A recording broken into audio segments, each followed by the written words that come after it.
Я думаю, не меньше 15 тысяч рублей нужно будет потратить на одного ребенка однозначно. Да пока что еще не очень мы готовы, поэтому не могу точно назвать.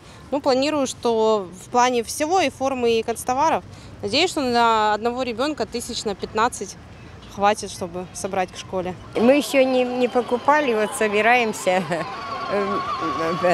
приобретать все. Но в прошлом году хорошо обошлась, больше 10 тысяч. 25. Это очень много, потому что форма сейчас очень дорогая.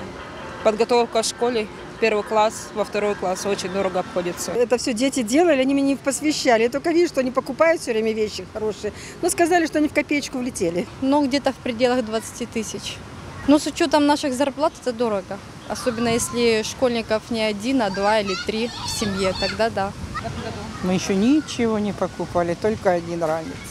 Один ранец купили, 5000 отдали. А еще не готовились.